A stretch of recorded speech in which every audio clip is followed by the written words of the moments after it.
नमस्कार दोस्तों, स्वागत है आपका हमारे चैनल पर। आज हम बात करेंगे संविधान के पहले अनुच्छेद की। अनुच्छेद 1।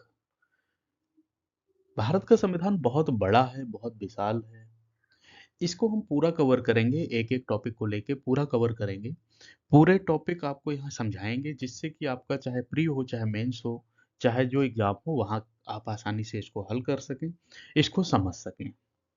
यदि आप चैनल पर नए हैं तो सब्सक्राइब कर लीजिएगा जिससे आने वाले जितने वीडियो हैं आपको मिलते रहें। करंट अफेयर जो अपना है वो आप तक पहुंचता रहे। करंट अफेयर बहुत विश्लेषण करके दिया जाता है, कई अखबारों से खबरें निकाल के फिर उनको दिया जाता है जिससे कि आप आसानी से उसको कर पाएँ।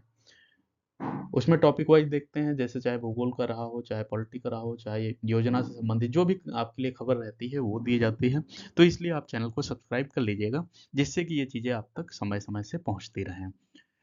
वीडियो पर पूरा बने रहिए। संविधान अनुच्छेद पूरा यहीं समझ लेंगे, दोबारा पढ़ने की जरूरत नहीं पड़ेगी। क्या कहता है भाई? भारत का संविधान। अनुच्छेद 1 भारत की संघीय संरचना और इसके क्षेत्रीय विभाजन के बारे में जानकारी प्रदान करता है। यानी जो संविधान है यह क्षेत्रीय जानकारी बताता है और भारत के संरचना के बारे में बात करता है। अनुच्छेद 1 संबंधित किससे है? भारत का नाम और क्षेत्र से संबंधित है कि भारत का क्या नाम है और इसका क्या क्षेत्र रहने वाला है। ये बात संविधान के अनुच्छेद 1 में वर्णित है। भारत अर्थात इंडिया राज्यों का एक संघ होगा। यह स्पष्ट करता है कि भारत राज्यों का संघ है। संघ शब्द का उपयोग यह दर्शाने के लिए किया जाता है कि भारतीय संघ को भंग नहीं किया जा सकता।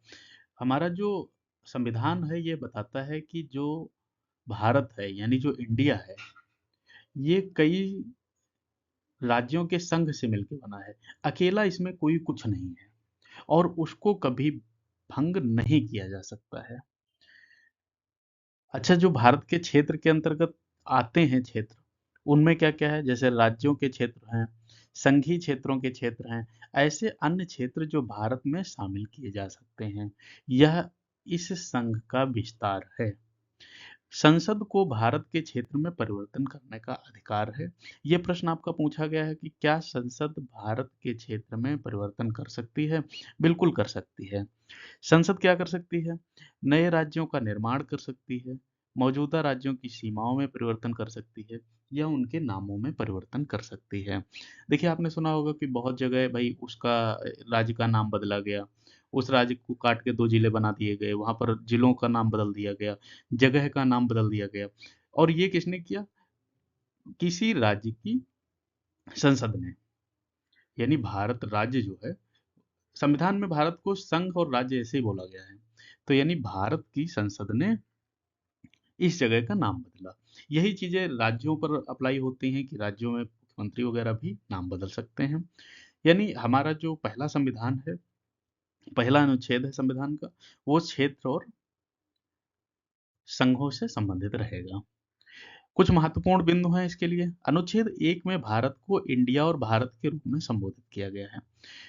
भारत का इंडिया जो नाम है, वो अनुच्छेद 1 में ही रखा गया है, इसी से पता चलता है कि भारत का नाम इंडिया भी है।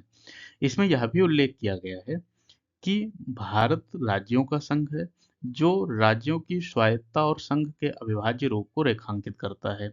यह संविधान के संघीय ढांचे का आधार है। देखो, कोई भी राज्य ये नहीं कह सकता है कि वो स्वतंत्र है।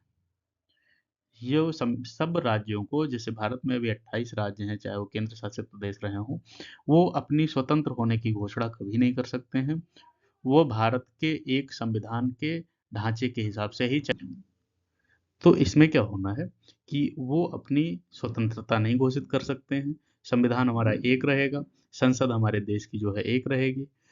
संसद के जो पदाधिकारी हैं, चाहे प्रधानमंत्री हों, चाहे राज्यपाल, राष्ट्रपति हों, चाहे उपराष्ट्रपति हों, ये सब एक ही रहेंगे। पूरे देश का नेतृत्व वहीं उच्च स्तर से किया जाएगा।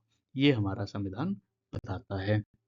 यदि आप चैनल पर नए हैं तो सब्सक्राइब कर लीजिएगा, वीडियो पसंद आए तो लाइक करिएगा। अभी पूरे अनुच्छेद संविधान के हम पढ़ाएंगे, अनुसूची पढ़ाएंगे, यानी पूरी पॉलिटी पढ़ाएंगे और जो आपका स्टैटिक जीके का पोर्शन है, यहाँ आपको पूरा मिलता रहेगा जिससे आपकी तैयारी आसान होती रहेगी। धन्यवाद।